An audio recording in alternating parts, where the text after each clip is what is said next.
I just want to once again thank the Medicating Normal team for making this film, of course, and for giving us the honor of screening it today. As you know, we'll talk about over the next hour and a half. It touches on many very important issues related to the drugs, the diagnoses, the institutional corruption, all of it. And certainly for Intercompass Initiative, this is, you know, why we exist. This is why we do what we do. And by attending this screening, you're supporting the film and you're supporting us. So just at the top, before we dive in, I just wanted to let folks know we have until the end of the year to raise $80,000 in order to get a match donation of $80,000. We're more than 20% of the way there. And if you're able to help in any way, it would be huge for us to keep us going and growing. You can donate by texting Compass to 71777 or clicking donate on either of our websites. And you can also, of course, support the film through their website as they continue their tour. So thank you to all of you for supporting both of us. So I am really excited to be, I love my fellow panelists. I've known many of them for a long time and consider them first and foremost dear friends. And so thank you everyone for being here. I'm joined today by Angie Peacock and Mark Horowitz and David Cohen. And why don't I turn it over to each of you to take a couple of minutes to introduce yourselves and especially, you know, why you're on this panel today. David, why don't we start with you? Thank you. Hope you can hear me. Yeah, you're great. I'm on this panel today because you invited me to be on this panel today. And it's my pleasure to be on the panel. And I, by way of introducing myself, I think I was in the movie for a little bit. And I am mostly a researcher, scholar for, I would say now, it's pushing on 40 years of adverse effects of psychotropic drugs, all kinds of drugs, and also involuntary commitment and coercive interventions in the field we call mental health. Also the histories of treatment, the history of different interventions in mental health, and also how to transform the system. And also what is to count as good science, and to what extent do we systematize everything or give voice to people who with lived experience, as we say today. So all these issues have preoccupied me for years. And in particular, as a clinical social worker, which I happen to be, I was very involved until extremely recently with counseling individuals and sometimes families and sometimes institutions on how to wean off psychiatric drugs, both children and older people and families and adults, all kinds of drugs. And I often found myself as a last resort to some people, which is can be a difficult situation to be in, but also a hopeful situation to be in. And so I'm happy to be here. Thank you. Thanks, David. Mark, do you want to go next? Hi, so my name is Mark Horowitz, and I guess I have two careers that intersect to put me in this panel. The first is that I am a training psychiatrist. I've done my training partially in Australia and partially in England. I've done a PhD in the neurobiology of antidepressants and depression in London. My second career is as a patient of the system as well. So for many years, I've taken psychiatric drugs for mood and then for a diagnosis of narcolepsy. And I guess I had a short, sharp education into the adverse effects of these medications when I eventually tried to come off them after many years on them. And I quickly learned that what I had been taught in class and what was in guidelines bore almost no resemblance to the experience in real life. And in fact, what I found most helpful, the clearest guide, were other patients telling their stories on the internet, people like Alto Strada on surviving antidepressants, and people like Laura Delano, and their stories and the insights they had accrued were far more helpful to me in going through the very difficult process of coming off medication than the academic literature. And so for the last couple of years, alongside coming off medication, and I ended up on quite a bucket load, I've also been trying to communicate the ideas to a medical audience. So writing papers about how to taper off different psychotropic medications to doctors, to researchers, to psychiatrists. And I'm currently the clinical research fellow on a study being run in London by Joanna Moncrief, taking patients with a psychotic disorder off antipsychotics gradually. And so I'm very interested in how to safely get people off psychiatric drugs and the long-term consequences of them, of course. And I'm very, very happy to be on this panel. Thanks, Mark. And of course, everyone saw you in the film, but maybe you could share a bit more about yourself and where you're at today and what you're doing. Sure. Thank you for letting me be on this panel. I'm 4.75 years off, almost 5 years off of all psychiatric drugs. I still feel pretty terrible. I do function. I do these screenings. I do this activism. This has helped my healing a little bit to be able to talk so openly about it and to educate and kind of like fight back and do something about what happened to me. I was on more than 45 psychiatric drugs in a 13-year period, and I had 7 hospitalizations. So I'm still kind of like unbrainwashing myself.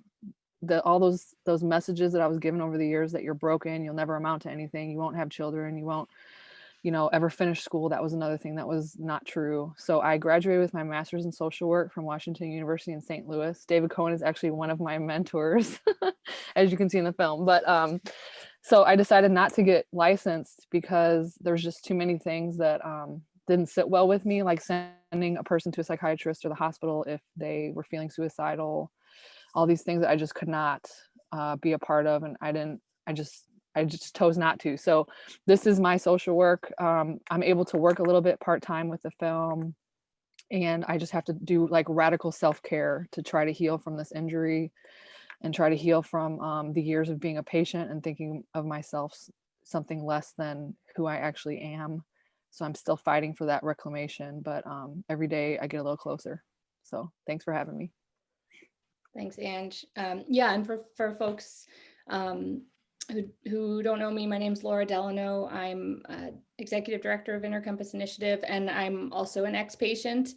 It has been just over 10 years, or around 10 years, since I came off a plethora of psychiatric drugs. I spent about a decade and a half as a psychiatric patient, beginning when I was a kid, ending when I was 27. And yes, just totally believed in this paradigm, really saw myself as mentally ill. It was who I was, believed I needed these meds for life. And even though they never really helped, I never once stepped back to question them. I just assumed I was getting more and more sick. And so when I did come off of these drugs in 2010, it happened really through a series of events that sparked my capacity to think critically about all of this. And since then, I have just felt very passionate about being a part of this work in spreading information, sharing resources, offering support to people, because as I'm sure all of our audience knows, it's an uphill battle that we're in. And so hopefully we can explore that as we dive into the panel here. We've gotten a lot of questions already that I'm sifting through with the help of a teammate of mine. And so, yeah, just so folks know, I'm going to be moderating this panel while also trying to participate in it. So I'll do my best to juggle both hats. I wanted to start, before we go to questions from the audience, with just a general question for our panel that I was thinking about as I was watching the film just now. Yeah, so I'll just put it out to all of us, anyone who wants to dive in. You know, I'm guessing that people who see this film who want to challenge it might say, oh, you know, the crew just handpicked a few people who've had bad experiences with drugs, but lives are saved every day. You know, millions of people are getting treated. You know, it's not fair to focus in on these particular narratives of folks who had a bad reaction. I guess I'll just put it out to all of you guys. How would you respond to that? What would you say?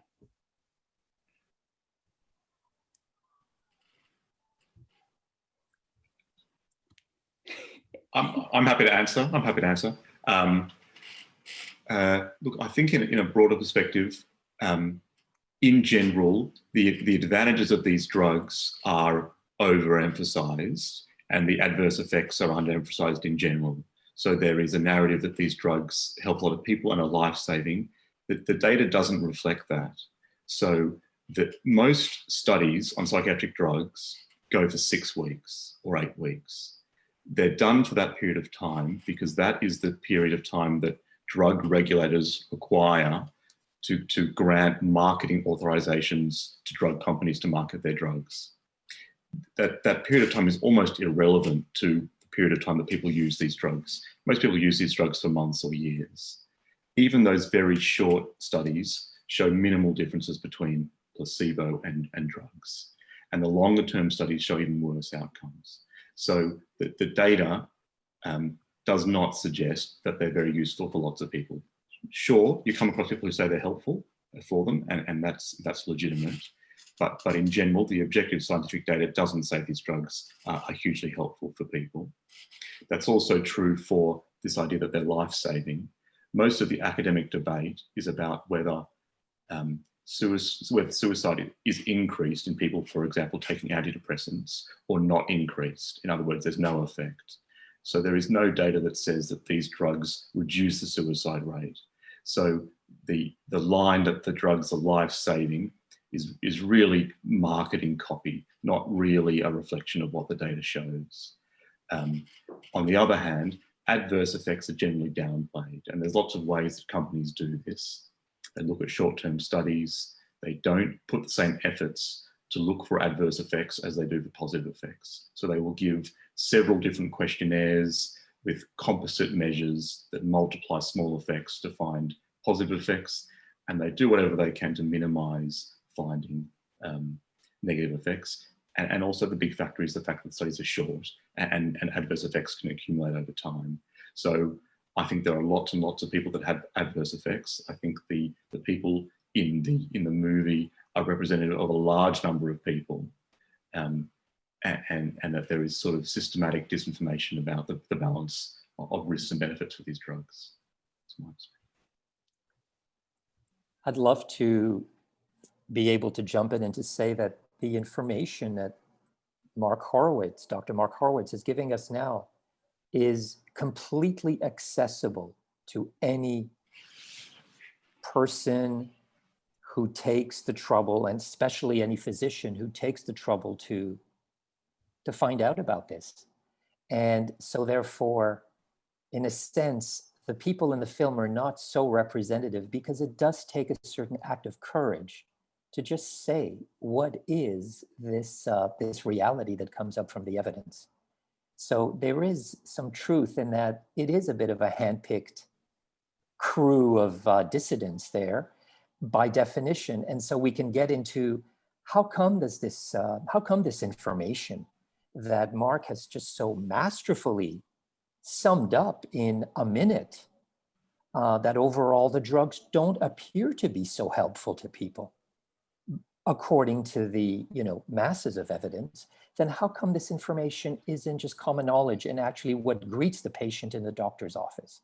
I think that's the kind of question that we want to be asking about the opinion leaders who promote a different message and so forth that is so at odds with the evidence, and why are there so few quote unquote courageous voices that just say it as they see it? Yeah, and for me, if you would have asked me in December of 2015, 1 month before I came off the last drug, I would have been one of those people that said, my drugs work, you'll take them out of my cold dead hands. No way. And then a month later, things changed, so I think that our stories are not static, and that everyone goes through, they might work for you for 10 years and then they don't. They might work for 30 years and then they don't. You might die on them. I mean, there's a wide range of experiences, but also this brings up the question of, what do we mean by they work? Because for me, when I say that they worked, it made me, Doc V says this so beautifully when you go to her retreat. She says, drugs are not smart bombs. They don't just go to the side of your depression or your anxiety and just take that away. They deaden everything. So not only did I not care about the war or the trauma or losing friends or not being part of the military anymore, I didn't care about sexuality, femininity, nutrition, social engagement. All of those things were severed. And it felt like, I just was thinking about this morning because I knew this was coming, this screening was coming, and it's so important to me. But it felt like I just had this vision of myself sitting, this is gonna make me cry, sorry, sitting on a curb outside of the therapist's office, and like feeling like there's like a glass wall between you and your life. Like you can't quite, like you see it, you know what it's supposed to be, but you can't, you're not in it. And that's how they work, Sorry. Please, no apologize for crying here. I'm with you. I cry. I'm gonna make you cry too. Yeah. I so relate to this. And I think from my response to this question, I think from the perspective of a former patient, is that, there is this insidiousness to these drugs that, when you start them, especially for those of us who start them as children, where just they creep into you. They slowly, I mean, sometimes there can be rapid effects, but just slowly over time, your baseline sense of who you are is altered and you don't even realize it necessarily. And in combination with this story you're learning that you're sick, and any negative emotion you have or inappropriate behavior or whatever it might be is a symptom of your illness, you just slowly lose touch with who you were, with who you really are, but you don't realize it. And so you lose a connection to this baseline sense of self, and it then becomes really easy to spend years and years on these drugs. For me, it wasn't even that they worked. I never really felt helped by these drugs. I just was I just grew so acclimated to this altered state of being and took it for granted as who I was because of my illness, that I had no critical distance, no ability to say, who did I used to be and who am I now? And do I actually like the change that's happened? I wasn't. And so I have to think that a lot of people who out there who do think that these drugs work and help people and all of that, whether they're on them themselves or they're the family members of someone or they're the doctor of patients who are on them, are also kind of not mesmerized, but just their perception has been altered, and they see what they see in front of them, they think is the illness, and they just don't have that capacity to say, whoa, I remember my patient when I started seeing him 5 years ago, he was actually going on runs in the morning and he had friends, and now he kind of talks about just sitting in front of the TV all the time. Like, they don't think that way, they just think it's the drugs. So I feel like that's a big part of it too. But also, I want to say I met someone recently in an in-person screening in Massachusetts somewhere, and this is just, I mean, because David Cohen even says drugs are not going away; they're going to be here for a long time. People want them, whatever.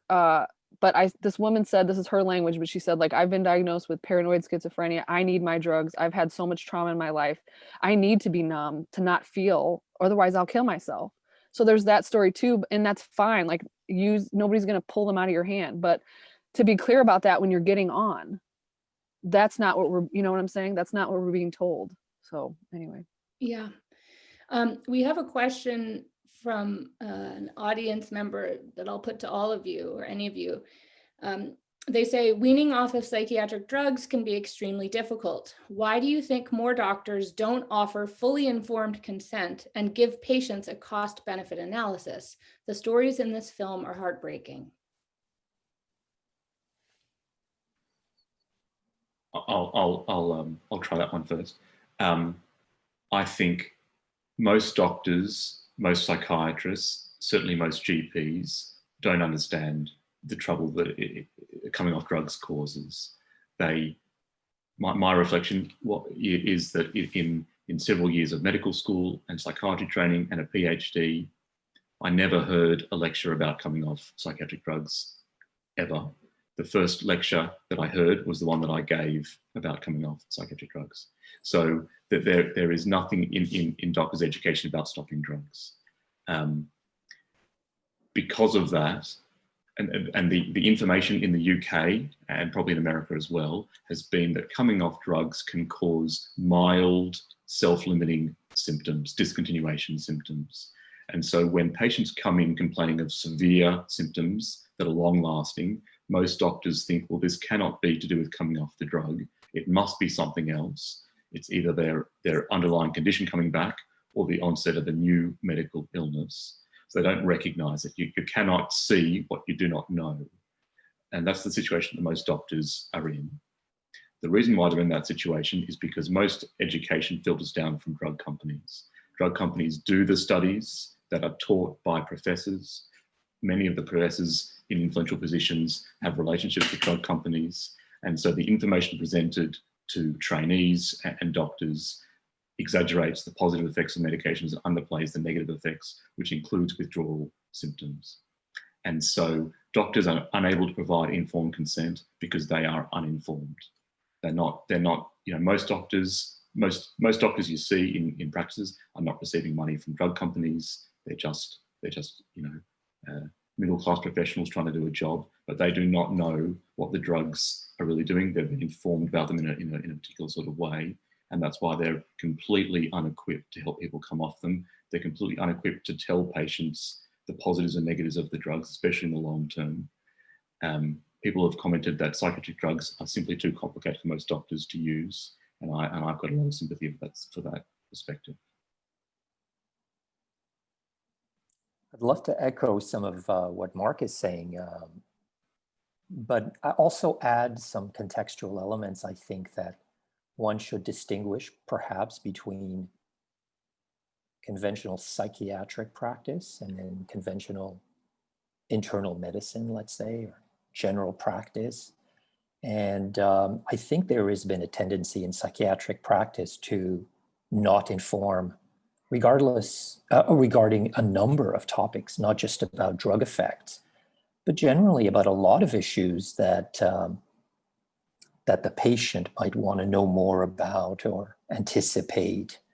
And so there has been, I guess, what you would call really heavy paternalism, if not an implied coercion that is always there in the air during the encounter, which is different from other kinds of medical practice, I would say. So there's a history, there's a weight already of not informing and acting in their best interest, and what they don't know won't really hurt them, etc.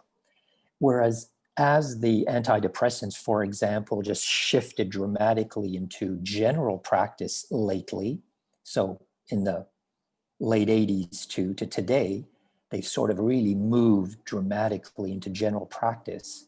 And then they've been presented as these completely clean drugs with like no side effects, at least the SSRIs at first. Clean, no side effects, 1 time a day, low doses, really no problem. Anyone could prescribe them, as is done with the antipsychotics today for general practitioners, I think. And so you get this culture where maybe the general practitioner is interested in having a consenting patient who is informed and who self-manages the issues also. But because they are so ill-informed themselves, the physicians, as Mark pointed out, then they're clueless. They want to say more perhaps, but there's no real information that is easily accessible to them in their busy, average 8-minute encounter in a number of countries, by the way, not just the US, but studies have been done, I think, in the UK, in Germany, in Holland, where it's about, 8 minutes or so. You can be a complete stranger to the physician and walk away after about 8 minutes with a prescription of an antidepressant, sometimes an antidepressant and another drug. So all of this to say, there are many levels at which this is all occurring. It's probably helpful to do as we do, to sort of focus kind of one level at a time and see, okay, what's going on there? And also recognize that there are many other layers and levels that we should take on. There are industry levels and social consciousness awareness level, resistance to indoctrination level, and just being socialized as a human being in the West today, which means you just need to take a drug. So all these things are interacting. And I'm just saying on the side here that it might help if we kind of take them a little bit one by one, rather than bring them in one after another, because it is a big, big situation. Indeed, it is. Thanks, Mark and David. We have another question, and Angie, I think I'm going to present it to you. This person says, I have a relative who withdrew off Seroquel in a somewhat quick manner over a year ago. She is still completely disabled with insomnia and anxiety. These are the things that she was medicated for in the first place. This movie made me cry because I can't imagine my loved one ever functioning like the folks in this movie now are. Are there any thoughts on how she can function someday? We have no money to do non-traditional therapies. Well, first, I feel their pain because that was definitely me. This is such a long process. Some people can get off easily, some people cannot. Some people heal in 6 months, some people heal in 10 years. There's just a wide ranging of experiences, how you came off, how slowly, how quickly, how long you took the drug, all those things, your genetics, your ability to handle uncomfortableness, a pain, all those things have an interaction. And that's how, people are when you come off. So I can tell you that I couldn't speak for 4 months. I couldn't walk to the bathroom. I couldn't shower standing up for 2 years. I could barely drive more than 20 minutes from my house. Miraculously, I went to school in that condition because I knew that I didn't have support system because the drug took all of that away from me. I don't have friends and family and all these things. So my survival mechanism was, how am I going to survive this? And it was like, okay, if I have to go to a class once a week to keep myself in reality, that's what I'm going to have to do. So with akathisia, not being able to shower, not being able to speak, that's what I had to do. It's an extreme thing, but I don't know. So, but slowly as time has passed, I've regained more and more functionality back. So it's like tiny baby steps, just give your loved one the time and all the support you can. I mean, none of this, there's been not one penny that I spent that actually helped me. You can go running all these functional medicine doctors.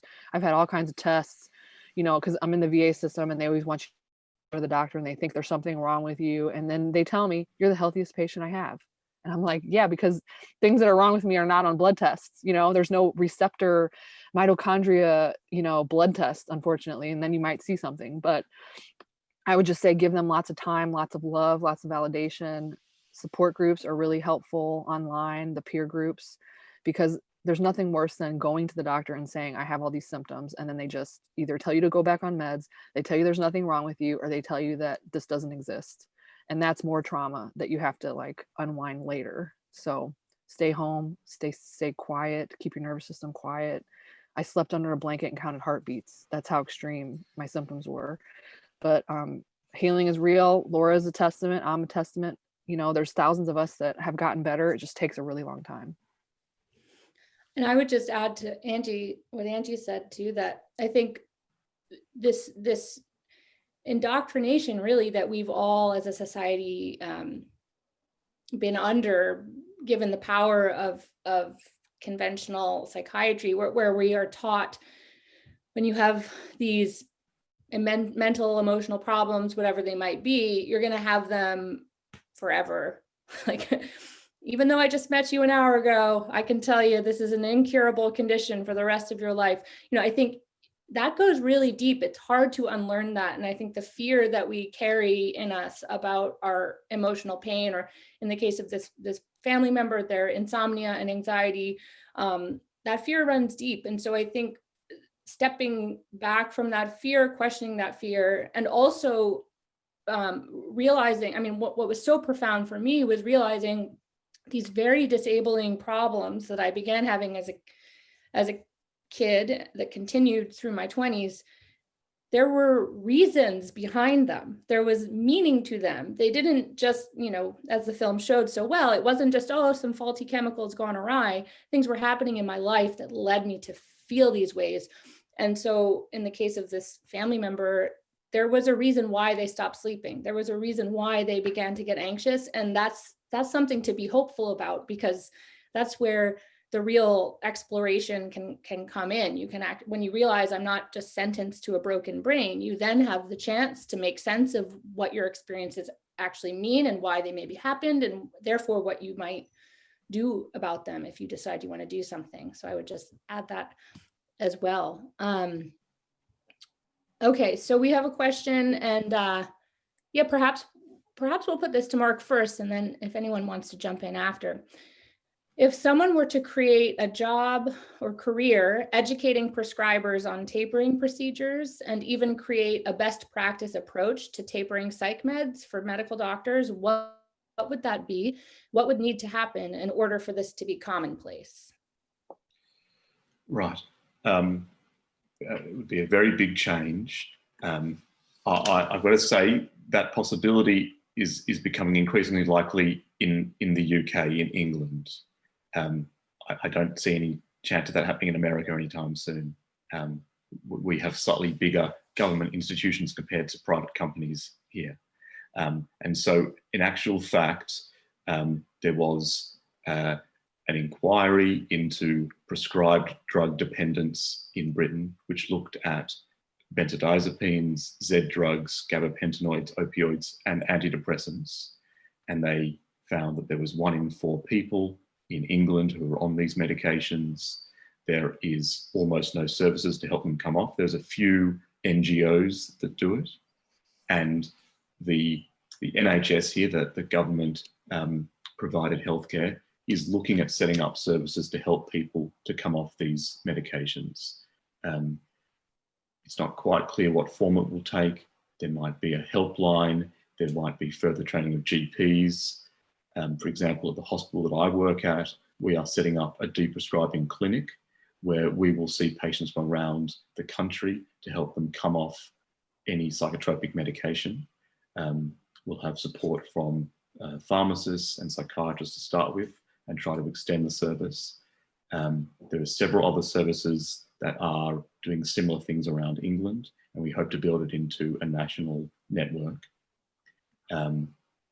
It would be very useful, I have thought, to have people who have experience from their own lives of coming off these medications, who have become experts in how to do this, who are far more knowledgeable than the doctors I know. I think using that experience to inform doctors, to coach other patients would be a very valuable step, and that's something we're looking at using and doing. Because there is such a vast amount of expertise. There is a lot of resistance from doctors in part. I mean, there's mixed views, I've got to say. Some doctors share the views of people on this panel and think that these drugs are overprescribed. Some doctors are not aware of the issue, and some doctors, hold strongly to what they've been taught. So you do get varying responses. Most doctors don't have experience in how gradual or how long and how difficult it is to take people off medications. And I think the best scenario is there's a learning process, that as doctors become more and more aware of this problem, they will have to become more educated, become more skilled around it. So I can see that happening in a small degree already. It's certainly become a topic of conversation in England. you might be aware there's probably been a couple of hundred newspaper articles about prescribed drug dependence over the last 2 years. As I mentioned, a government inquiry.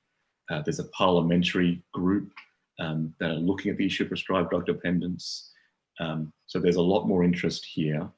In part, that comes because a lot of people in influential positions have been affected by prescribed drug dependence, have had trouble coming off medications. I think in the end, that's what it takes. It takes people with a platform who are influenced by the same issues as people in the movie to get these issues heard more widely. And so I hope there will continue to be progress in England. America, I'm probably a little bit less optimistic about. Sorry, guys. I really think this is, again, really well summarized, and the difference between the UK in this case and America couldn't be starker in this case. In other areas, the UK is ahead in terms of, let's say, the use of psychiatric diagnosis, or the particular, at least in terms of in British psychology, it's just much more established that a psychological or psychosocial formulation it should be a core skill of the professionals. That is, not relying on DSM categorical diagnosis, but actually coming up to some, a co-construction of what is the matter with you, what has happened, and your circumstances, and how you feel about them, and the services you've received. How have they helped to bring you to where you are today with this particular problem? That's a formulation that doesn't have to rely on a disease construct. I think UK is just so far ahead, light years ahead of American psychology on that. And it's reflected also in the education now, the attention paid, notably after, I think, John Reed's paper summarizing the literature to show that adverse effects around withdrawal were much longer and more serious than the guidelines indicated. So quickly, a couple of bodies moved to say, let's look into this, let's do something about this. Medical and governmental bodies. I can't imagine ever seeing anything like this here in America. However, America does have something about communal organizing, which is exemplified by Compass Initiative. And if users and the lay community has to spend time systematizing the knowledge and organizing it so it can be spoon-fed back to the physicians, why not? Why not? I mean, we do this here. I've been doing it all my career. This is what I do. You take the information, you package it in a way that's understandable and usable by others, and then you deliver it where you can. And I think, the Compass Initiative is doing some of that, or a lot of that. Maybe some of it has to be put in a pamphlet, and then maybe and maybe people can, when they go see their doctor, leave 5 of those printed pamphlets on the table. Maybe this is how it has to be done in America for a while. So any way I think that we can use to distribute this information, we should do it. We should do it ourselves, because there's no other alternative in this exceptional country here. Andrew, you want to jump in, or you're good? Okay. We have a very interesting question that I'm curious to hear my fellow panelists' responses to. So this person says, I am encouraged greatly by the therapeutic potential of psychedelics, personally, anecdotally, and scientifically. My mental health has been transformed more from 3 experiences with psilocybin mushrooms than was done with 13 years of a high dose of Zoloft. The proper therapeutic usage of psychedelics strikes me as an active processing of personal, emotional, mental hardship, in opposition to most pharmaceutical psychotropic drugs whose mechanism is one of emotional suppression. What future do you think psychedelics could realistically have in the mental health industry? Do you think the public would be receptive to this paradigm shift as a whole? I.e., could the necessary distinctions properly be made between Zoloft and psilocybin mushrooms in the eyes of the masses? And how could pharmaceutical co-optation be avoided if the treatments did become more widely available? Great question. Great question. Short of hogging the space for a moment, I would love to address this question. maybe make 2 points about it. One is the paradigm of using psychedelics holds just so much promise when you look at it. For example, in contrary to taking a psychiatric drug every day for a dose that's been given to you, that paradigm just says that maybe 1 or 2 possibly experiences is sufficient for you to gain insight. Usually it's around an insight issue, that the experience, that one experience, properly conducted or guided or sheltered, is sufficient to help you understand what you might wish to do about your situation, or just frame your situation differently, and that should be enough. And again, that's to be contrasted with the situation of an expert telling you, take this twice a day at this dose and will increase or decrease over time indefinitely. So I think that on the face of it, it's really attractive and interesting. Plus, it's called differently. It's not, it's mind manifesting or mind expanding, which are just words and metaphors. And it can be that way for many people. And so it's more appealing. But it is still that paradigm of fix it with a drug, which is okay. There's nothing wrong with that paradigm per se. It's an archetype. It's one of the things that we turn to in our culture and in many cultures. So it's just a matter of how do you avoid co-optation by the pharmaceutical industry? Yes, psychedelics will be popular. They will be regulated. They will be standardized. They will be branded. They will be sold. They will be taxed. And they will be maybe encouraged even for children. It's not far-fetched to think that way, I feel. But this is it, this is the issue that continually rises, is what power do people hold over this? And to what extent do they control it, and to what extent they give it in the hands of experts and say, oh, look at the latest wonders from science. Now we can use these drugs too. And we've always used them. It's just that we just haven't packaged them the way that we package Zoloft and Celexa and Zyprexa. Yeah, and I don't know too much about this area, but what the little I do know does, I do think there's so much promise here, but I do fear that, from what I've observed, it seems like the entities who are really pushing for research into psychedelics, whether it's for strategic reasons or perhaps part strategic and part other reasons, they have largely brought this non-medical drug into the realm of medicine. And I'm guessing it's because they want to lend it a kind of credibility, legitimacy, if this is being studied within established institutions, therefore you can trust it as an ordinary citizen. I think that's where my main concern is that the beauty in these drugs might get tarnished in some way, because the people with good intentions who want to get them more commonly seen and understood in our society are handing them over to an institution that will likely corrupt and take them down a different path. I think that's where I see a conundrum, because I don't know how they could be brought to the mainstream, to the general public, without them being medicalized. And I worry about that happening. Yeah, I worry about, of course, if you want to use that to help you integrate an experience, once or twice a year, that's totally, up to you. I'm not here to tell you not to. I still worry about that one tenet of, I need to run away from what I'm feeling now. That is the part that I am most concerned with. I'll say one quick thing. I think I share some of the optimism that people have mentioned, and I share some of the skepticism about chemical cures to life issues. But I will say in practice that the first such drug has already been deployed, and it's not been deployed in the way you would like it to be. And the drug is S-ketamine in America. It's got some psychedelic properties, not exactly the same as LSD, and it's been given as a twice a week nasal spray, in a doctor's office with your blood pressure and so forth measured.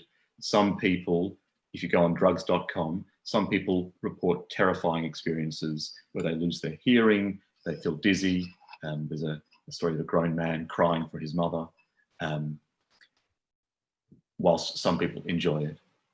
So I think chances are anything that ends up needing mass distribution will go through drug companies, and drug companies make money from medications that are taken often for long periods of time. So I think inevitably that's the sort of form that will end up in, as well-meaning as some of the psychedelic, the sort of with psychotherapy that's being done now in some academic institutions. I think inevitably it'll end up packaged in an industrial way.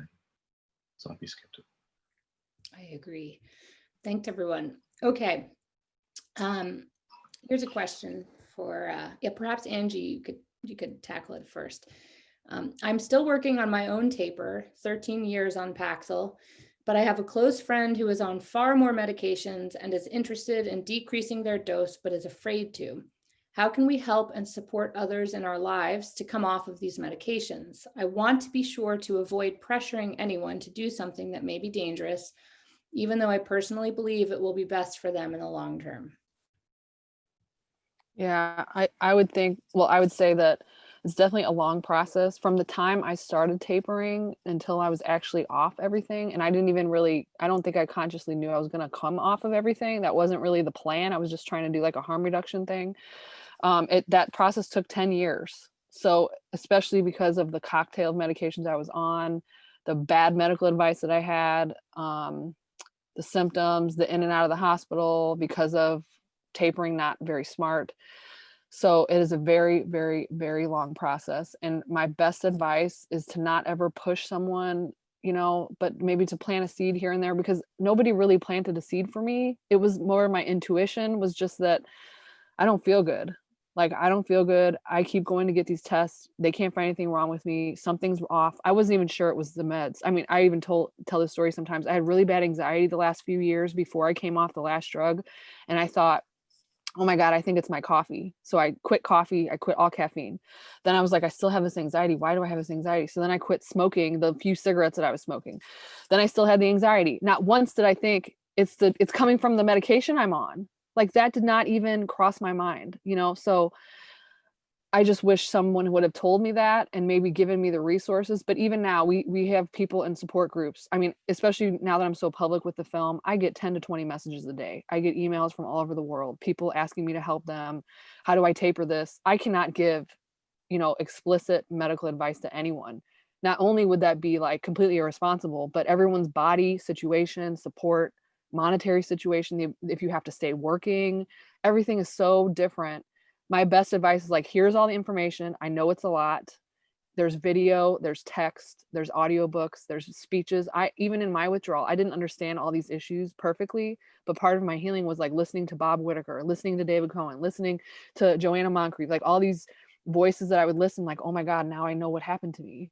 It's like I had to come to that myself. You can't spoon feed that to someone, because that's no different than psychiatry spoon feeding you. Here, take a Zoloft, So I just present the information as little as possible at the beginning to kind of let them read it and sit on it, and then help them figure out how to come to their own decision, because nobody should be pushing anyone off. I'm telling you, for me to be alive today is a miracle, because I was suicidal for maybe 3 years, like extremely. So gentle, slow, educate yourself and find your support and hang on tight for dear life. But, it's a process. Yeah, I would add to that too. If this person is already interested in decreasing their dose, they have that spark. That's the most important thing. And I think helping them see that withdrawal isn't just about starting your taper. It's about the process begins well before you actually even begin to decrease your dose, or it should, in my opinion, begin far beforehand, with preparation, with thinking through your relationship to the drugs. How do you make sense of yourself and these drugs, and how these drugs affect you and who you are and what your emotions mean? Thinking through the support system you have or that you don't have, and where you might improve that, thinking through your relationship to your prescriber, and thinking about ways to, first of all, decide, do you want them on to know about this? Do you want them on board? How can you do that? Thinking through nutrition. There's so many steps to take before you even begin to decrease the dose. And a lot of people find that when they invest the time to really prepare themselves, they feel this confidence and power in them when the time comes to actually begin to decrease the dose. And we wrote at the Withdrawal Project, we have a step-by-step companion guide that we wrote for this exact purpose. It walks people through all of these kinds of preparatory steps you can take before it then helps you teach yourself about how to actually come off. So I would definitely encourage you to encourage your family, your friend, to check that out at the Withdrawal Project website, as we wrote it for this very reason. And it's great they have you there as a support. Mark or David, do you want to jump in, or should we move on? I'll say one thing quickly. Sorry, this maybe relates to people who are ambivalent about coming off or starting to think about it. I just have two observations from me. I, for many years, was very tired. I had real trouble concentrating, and I had an increasingly worse memory. And I was told that was because I had narcolepsy. And it had a huge effect on my life. I worked part-time. I almost quit working. And along the way, for example, a GP once said to me, "You seem fine. Why don't you come off your antidepressant? You've been on it for years." And I bit their head off, and I said, you don't know what you're talking about. I need this drug to keep me well, blah, blah, blah. And it really wasn't until I started coming off that my tiredness, memory problems, concentration improved, and I realized there was a connection between them. I have found when I've said that to people who are on medications, I just explained what I've been through. 80% of people at the end of that say, I've got the same thing. So I find the most effective motivational tool is simply to list the top 10 side effects of medication to them. I almost carry around a printout of a paper in my pocket. You just say, in studies that are done, independent studies for people on long-term medication, 50% of people are tired, 40% of people have memory problems, 40% of people are dizzy, 40% of people have nausea. And people will say yes to 3 of those symptoms in my experience, and that will get people to think. But I also appreciate it's extremely hard to convince somebody of something they're not really interested in, and it's painful to see. You think someone is suffering and doing badly because they're on medications, and you can't convince them otherwise, and it's difficult to see that. I've seen that in family members and in friends. It's a very unpleasant situation. I would add, from hearing this story that we've just heard from Mark Horowitz now, that personal stories are extremely effective. They're eye openers, mind openers. And so gently steering a person toward a place where they can see a variety of stories, personal stories, narratives, is often, that's what I would do, is just not say, you should do this, or have you considered simply that, some people here discuss that they've either tried it or decided not to do it. Their stories are interesting, and then just sort of give them the opportunity, both from your website, Laura, and Surviving Antidepressants, and a number of stories on Mad in America. So the information's out there. Okay, so the next question, was touched on, of course, in the film, but I think it would be great to hear from the panel, their responses. How are these drugs approved by regulatory agencies, considering the lack of efficacy and safety? I'll jump in on this one for fun. It's because the regulatory agencies define safety and efficacy in very, very, very simple, particular ways that are not necessarily like the way we would define efficacy and safety in common parlance, in common language, everyday language. They define it Often efficacy is a determination that for some specified period of time, the drug has an effect that might be considered positive on some specified symptoms, and based on the time of the study that's conducted, no outstanding other effects made you drop dead. So if that's kind of met, then the regulatory agency determines it's efficacious.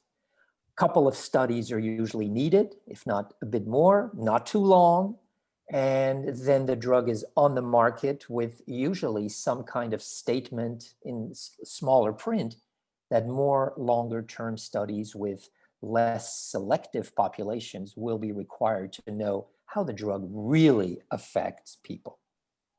And before Mark or Angie respond, David, I'm curious if you could elaborate a bit, for our audience who might not be aware, David's been spending a lot of time over the last several years, especially looking at how withdrawal is represented in the medical literature.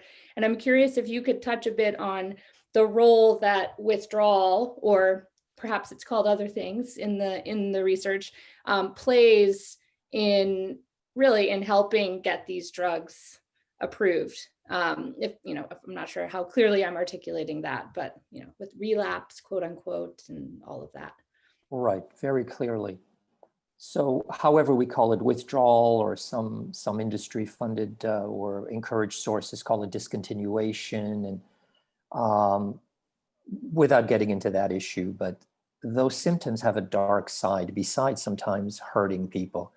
But by actively masking those symptoms in a study, by not looking into them, their occurrence, by not trying to understand, are they happening and how might they influence the outcome we're studying, then we make it look like the drugs are really helpful. Because if you stop taking them, you're going to feel terrible or bad. So you should stay on the drugs. And so a number of studies, many studies, show precisely that those studies keep one word out of all of this, is usually the word withdrawal. So they engineer the studies to show that it's good for you to stay on the drug, because if you don't, you won't feel good. By bringing in withdrawal back into the study in a more transparent and rigorous and honest way, we can see that the reason you're feeling bad is because the withdrawal is not conducted properly. And that's a good guess. And therefore, speaking to your point, Laura, withdrawal is like a hub at the center of a lot of psychopharmacology research. A lot. It's really almost like a defining hub around which a lot turns, and it's not understood to be that. So it's really used in an underhanded way, I would say, to justify a lot of our practices. But if we used it more carefully and honestly, shone light on it, then we might rethink how helpful the drugs really are. I hope that makes any sense. Great. Mark or Angie, do you want to jump in?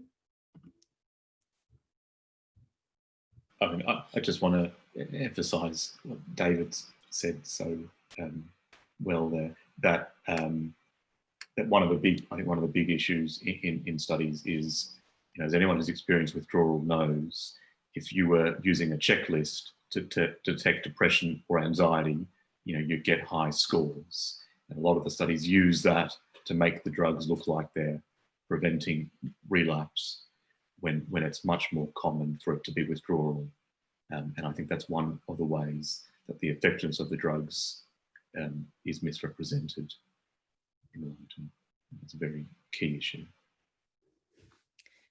Totally. And I think just to add in too, from the side of the user of the drug, of course, that's the vicious loop that, this so that so many people get stuck in that, they've been on their antidepressant for 10 years and they're kind of, well, I don't really need it anymore. And they stop and they relapse into depression. And then they say, oh, I need the drug. And I think how it's how we that, like you said, David, this hub of withdrawal, it really sits at the heart of this whole discussion. And we just, how do we get our society to actually see it as withdrawal?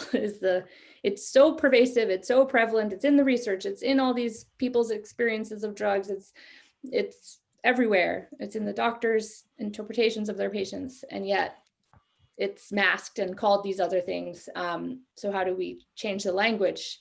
Because once that clicks, then it's like, oh, okay. I wonder if I could add something on that Please. particular point, which is that in the clinic, if you will, in the doctor's office, sometimes you're just not told that what's happening to you is because of withdrawal. It's another drug may be prescribed, or it's your disorder is reemerging, et cetera. So there's this dark side is of not being told that, oh, maybe I could be tapering off this, or find some other things to do, or lower the dose, or you're not told that. And in the world of studying that, then the danger of withdrawal is actually used, knowing that withdrawal will occur and will make you feel bad, is actually used to make the studies look better, to make the drugs look better.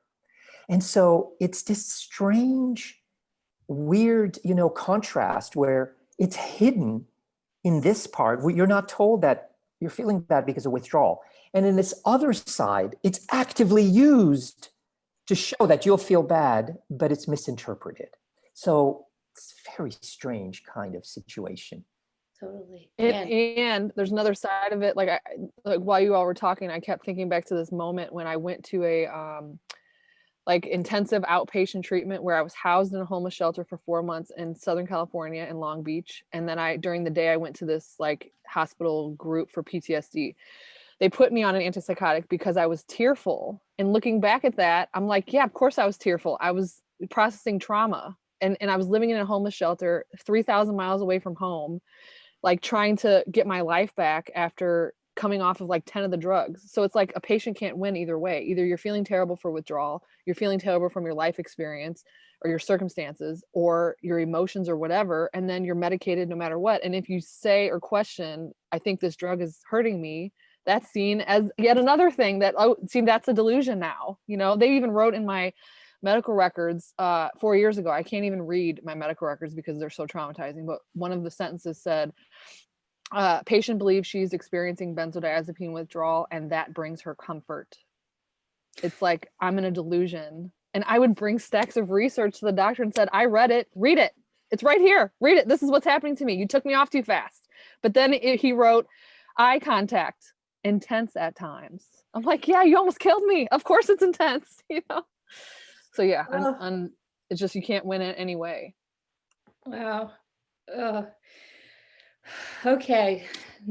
We have a question from someone who says, to still be getting symptoms related to drugs years after you stop taking them, this cannot be a problem related to the active drug, but perhaps with how it changes receptors or neurotransmitter concentrations permanently. Are there any theories on why this is? I guess I've got to step into the firing line for that. I mean, the answer is, it is very poorly understood. There have been almost no studies into it. The headline figure is there are probably 1,000 studies on starting antidepressants, and there are less than 20 on stopping them. And there is no brain scanning studies. There's been no interest in it at all. It's been completely sidelined. People hypothesize, and it makes sense, that long-term use of a drug like an antidepressant increases serotonin in the brain. The brain is all about equilibrium. So if you've got high levels of serotonin, you tend to down-regulate serotonin receptors. And there is a little bit of evidence in the literature that happens. There's also probably downstream effects on all sorts of different receptors and transmitters. simply not understood. But yes, if people experience symptoms for years, it probably means that these adaptations to being on the drug last for years, and it takes some people weeks, some people months, some people years, for these to be restored. And that is probably why people experience withdrawal, because these effects were masked by the drug being there. As the drug goes away, these adaptations are revealed. And that's why the only, people always ask, what can they do to fix things? And people have all sorts of different answers. The only thing that I've ever heard that works, and it's a horrible answer, is time. It just takes time for people to reset back. The longer you've been on the drugs, the longer it takes. My advice to people is the less you take, the less things you try to add on, the less mischief you will do to yourself, because it's already extremely complicated what's going on in your brain. And I encourage people not to complicate it further by adding on more things. The only thing that works, and I'm also afraid a lot of people, it's too late for them to try this, but is to come off very slowly. I think that's the only thing that seems to minimize how severe withdrawal symptoms are. And that means coming off by 10 or 20% a month over months and years. And that seems to be the only way to soften the landing. 100%. I feel that that's the sum of the knowledge is time. That's the word. It's just time. I don't know anything else that could more accurately summarize what we know now. I know that Mark Horowitz himself has authored schedules of tapering, or at least a different understanding of what a small dose might actually mean in your brain and your body, so that a small dose might still be extremely potent because of the speed at which the body releases and disintegrates and metabolizes drugs. And so that's very interesting. I think he calls it the hyperbolic relationship of concentration of drug to the effect on the body and so forth. It's a real good hypothesis. It needs more testing. There are woefully few of these sorts of hypotheses. You see them in industry literature. A number of industry-funded studies use these kinds of rationales for transferring from one drug to another. And so there is some of this knowledge that needs just more testing to see how it truly helps from a user-centered perspective. That is, in order to answer questions that people on the drugs would wish to be answered if they were withdrawing. The questions are answered from a prescriber or industry or drug promotion perspective. So the knowledge itself, again, is not, I feel, quote, properly used for users. And that's where we need that shift. But there is information out there, but yeah, time. Sorry to be so verbose. Time. No, it's great. And I'm glad you brought up Mark's research. And Mark, would you, for audience members who might not be familiar with your Lancet Psychiatry paper with David Taylor, would you share a bit about that? And also, what you found, and also what the response has been to what you've published? Yes, all right. So, David summed it up well. Essentially, what we focused on was that very small amounts of these drugs have significant effects. So people think there's a straight line relationship between drug and effect on the brain, but actually it's a curved line. So that when you have very small doses, every extra milligram has an increasingly large effect on the brain. It goes up very steeply. Once you get round to the sort of doses that people have prescribed, the curve flattens off, and every extra milligram of drug has less and less effect. That's very important to know when you come off the drug. People, well-meaning GPs and doctors say, well, why don't you come off in even amounts? Go from 20 milligrams of citalopram, for example, to 15, to 10, to 5, to 0. It makes sense. It seems evenly spaced. But if you look at the effect on the brain, you can see my imaginary curve I'm writing with my finger. Going down the first amount has a very tiny effect on the brain. When you go down a little bit more, it has a slightly larger effect. But say that last 5 milligrams has an incredibly huge effect on the brain. In fact, that last 5 milligrams is probably a 10 times reduction compared to the first 5 milligram reduction.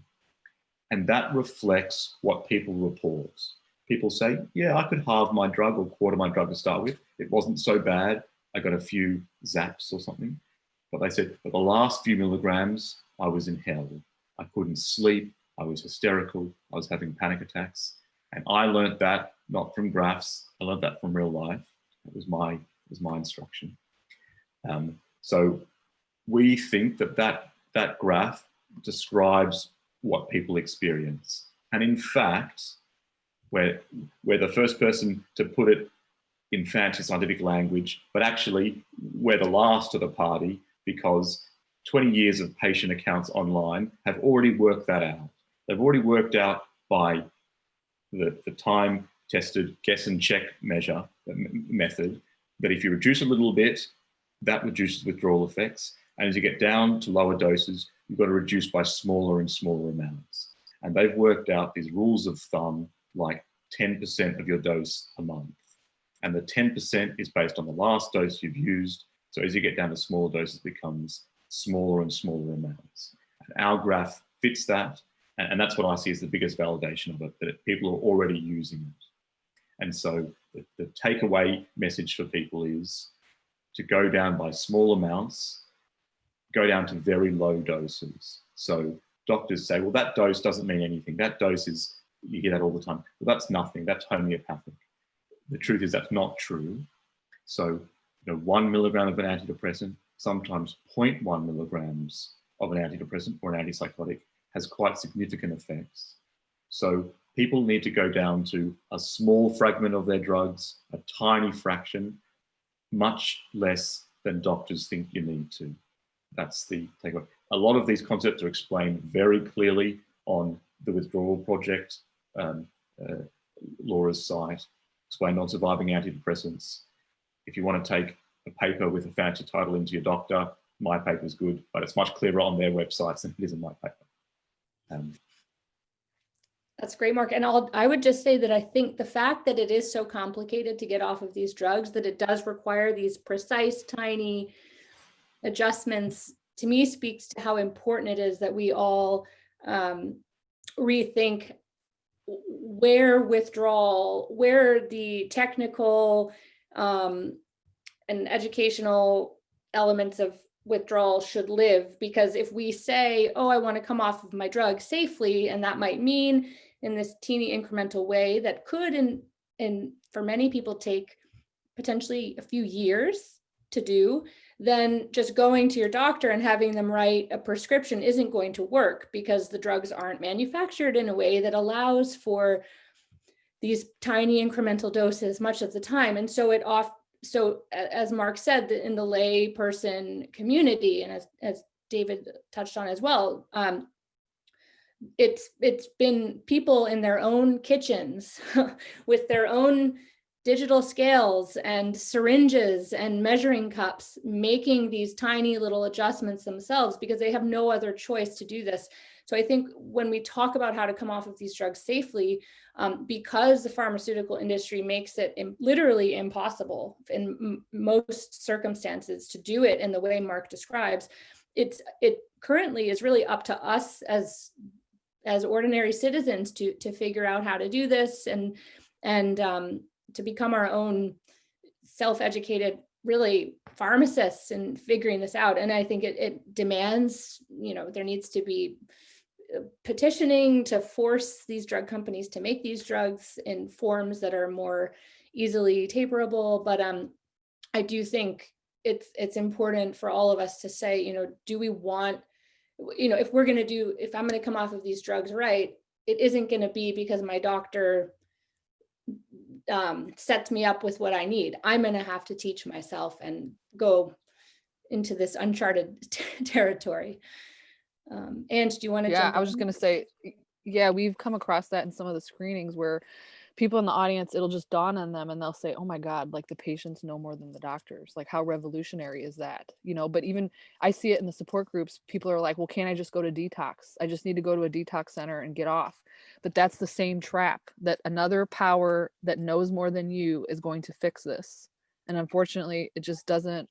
If you've gotten in deep like us, it's just not, that's not the truth anymore. Now it's like the power is back in your hands to taper at your safe rate, take care of yourself the way you have to. And it's a terrifying process. Like I remember when I was learning about all these things coming off, this is after I was off, so I wasn't prepared for what I was about to to the unlearning and the mind blowing, really, the things that I was learning. Like, wait a minute, I'm not mentally ill. Like that is like totally a change of the way I viewed my life and myself. You know, yes, I have suffering, yes, I have real emotion and pain that is probably never going to go away, but part of it is like learning, you know, well, that's what I was gonna say. The scary part is like, okay, I have these extreme symptoms. I know I meet diagnostic criteria in DSM-5 for many, many, many things, but I'm not going to the doctor. I'm not going to tell anyone. I'm going to talk to my support system and my peers. And even, I don't know, even to say that while I'm saying it, I'm thinking, oh my God, you shouldn't say that because people will be, you know, or say that you're telling them not to get help. And it's not that. I'm getting help, but in different ways. And I'm learning to like sit with these difficult emotions and not be afraid of them and not try to turn them off or go away. I mean, I've had panic attacks on airplanes that are so bad, I feel like jumping out of the window. And it's like, well, there's no pill to take for that. You're just gonna have to sit here and take it, you know? And just the capacity to feel everything and not push it away, the good and the bad. Beautiful, Ange. We're going to be getting ourselves ready to wrap up. I have a question for Angie, and then maybe we'll have one more final closing question for each of us. And someone's asked, thank you so much for arranging this event, and thank you, Angela, for putting your story out there for people to learn from. Withdrawal can make you isolate for years, and in the film, you are so generous with us, the audience, with being so open and vulnerable about your personal life. Angela, how was the filming process for you whilst at the same time experiencing withdrawal symptoms? Wow, that's a really good question. That's probably the best one I've got in 100 screenings. Well, before the filmmakers asked me to be in the film, I was already in 2 different documentaries, which is kind of interesting that I went from being someone who talked about post-traumatic stress as a disorder, go to get help, you know, go to treatment. Like that was my platform. And I'm a veteran advocate. I've spoken nationally about these issues. I've been in commercials, on posters, on billboards, like you name it, about like this poster girl of, I went to war, I came back, I was damaged, you know, and it was always a message of, you know, resilience and strength and that you can get better and always hope. But this experience of withdrawal took me to my knees and made me question everything I'd ever said before and everything I was going to stand for from now on. So the story of how I became involved in the film is interesting because I didn't want to, because I had already done this. And I was like, I don't think I'm going to make it. I think I'm going to die. Like I've told my sister, like, I'm going to die from this. It's that bad. Like, I'm not going to make it. And, so basically the filmmakers called me on the phone. I told them a tiny part of the story, hardly anything at all. Then she said, well, I want to fly out and talk to you in person. She flew out. We went for a walk. I could barely walk. And I said, you know, Wendy, I gotta go home. Like it's bad.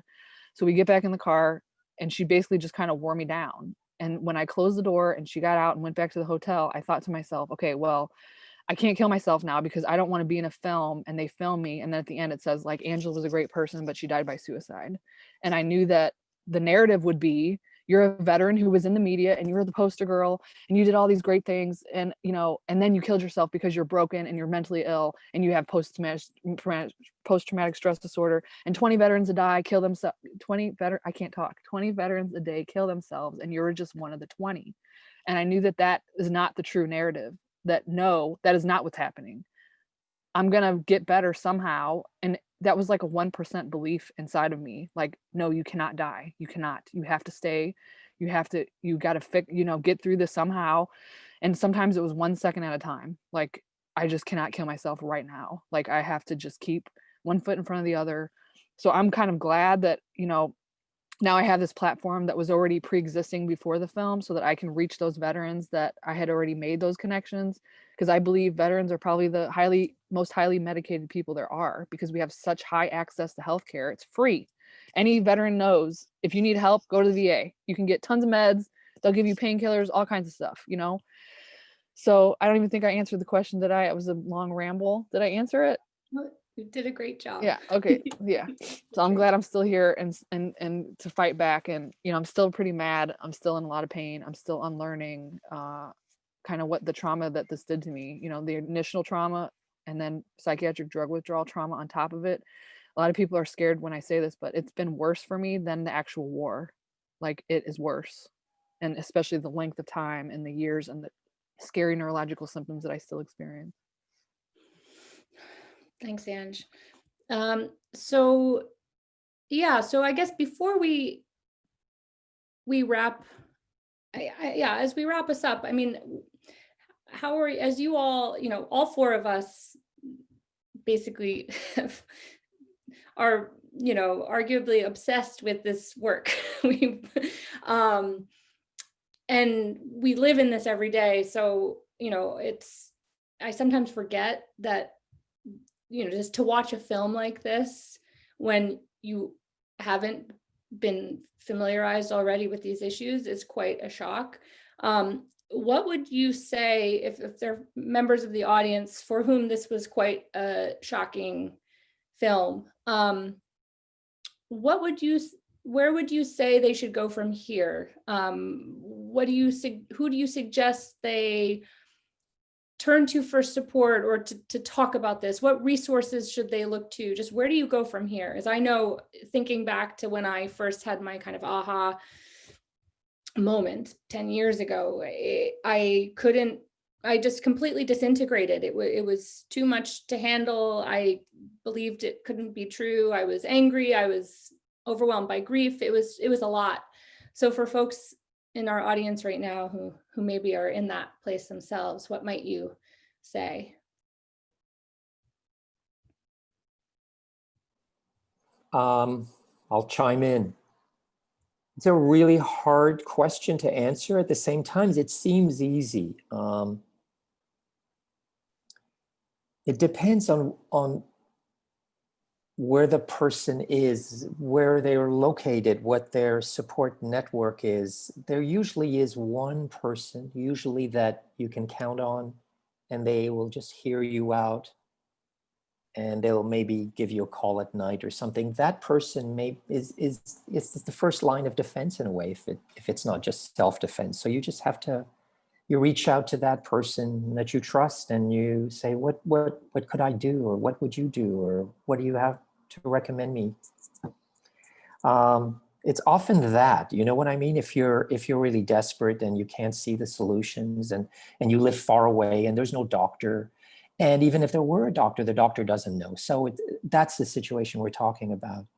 Reach out to some of these panelists here and put your question and see what they respond. You know, I get these letters like these emails. I'm not going to tell you how many, like you do, and every situation seems different. And I try to find some hopeful few words to say and some direction, whether it be a website or a particular professional or validating some idea that they express, or suggesting that that they talk to a friend. Don't know what else to say. It's a tough one.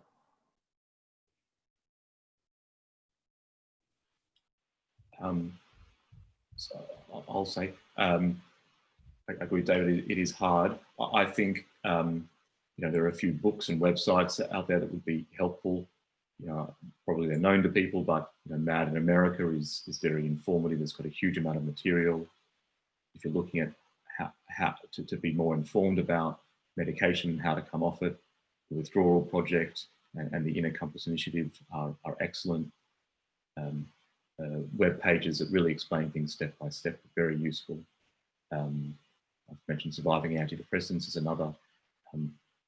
When I was coming off, still coming off as I was going through the process, I read through, I'm an obsessive, but I read through thousands of pages I've watched Laura Delano cry as a 28-year-old many times on YouTube. I'm sure from the hits on the videos, I can see I'm not the only person. I read lots of people's stories. If you want to put things in a broader context, then Anatomy of an Epidemic by Robert Whitaker is an excellent book. David Cohen written some books with Peter Bregan that I've also read that were very informative. If you start to look for threads, there's a lot of people starting to make connections and interested in this area. I'll put one last plug in. Laura has a Connect platform on her site where you can search for people in your area. So you can say you're in New York or London and you're coming off drugs and you want to find someone who's come off drugs or is coming off drugs. I've made a very good friend from this platform. So I can give a hearty plug to that if you don't know where to look and you want people, which are important.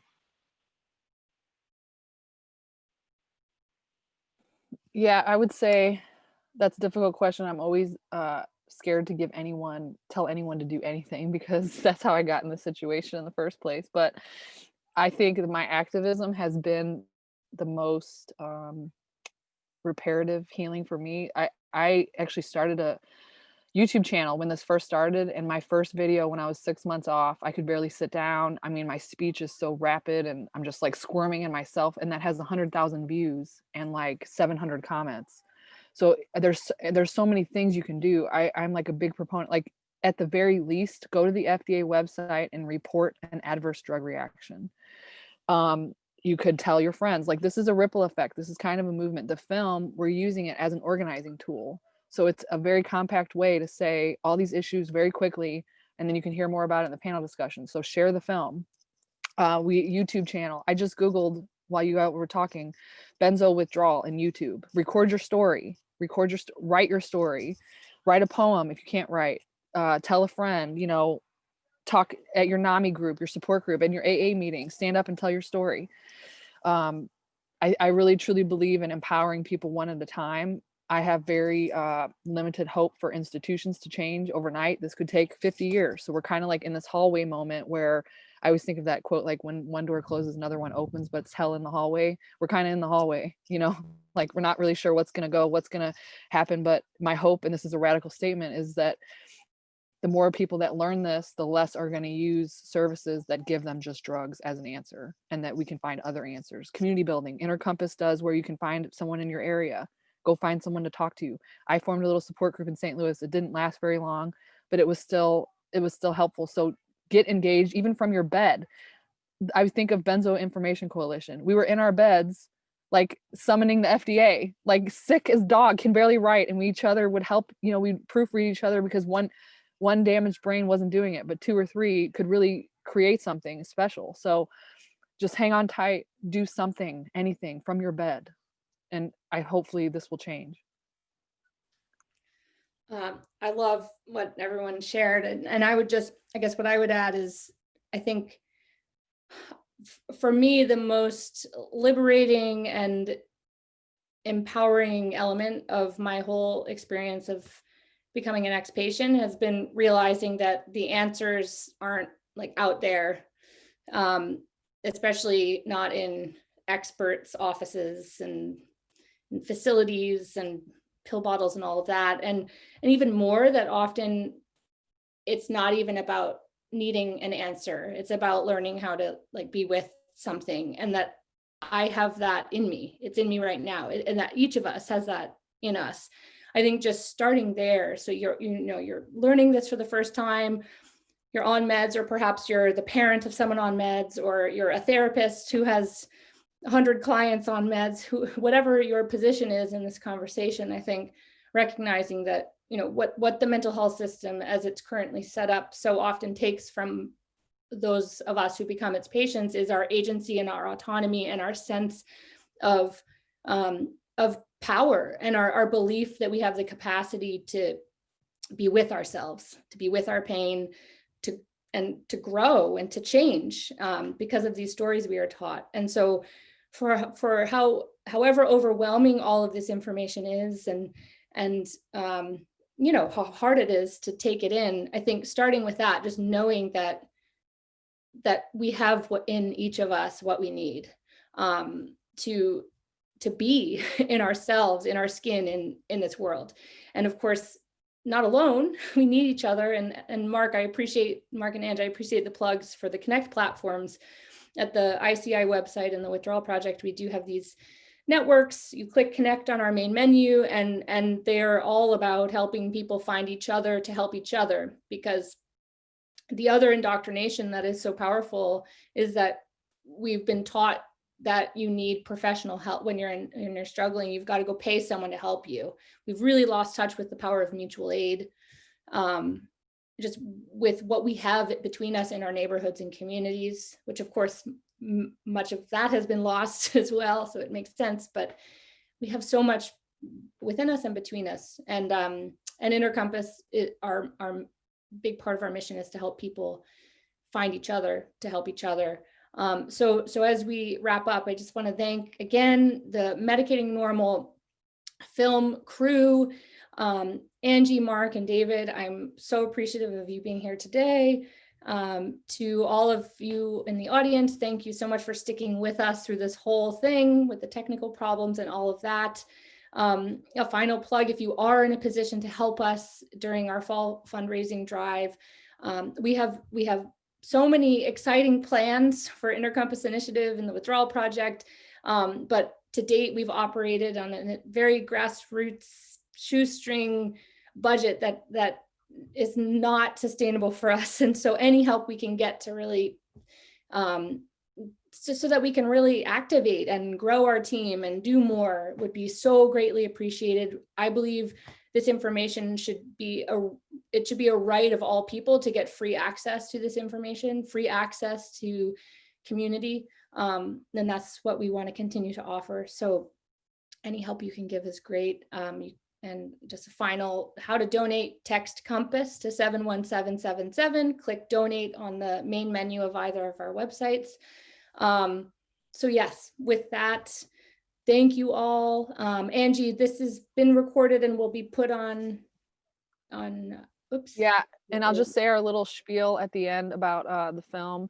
If you want, if you think other people should see it, we have a page on our website that says watch, and there's lots of other screenings listed. So it's medicatingnormal.com, and we also have the reading list, resources, alternatives. We have, surviving antidepressants, all these websites that we talk about, they're all there posted. This will be, this is recorded. Just give me like a week or two to edit. We have so many screenings right now, but as soon as I can get it edited, I'll send it to Laura. We'll post it everywhere, maybe send it out to all the participants.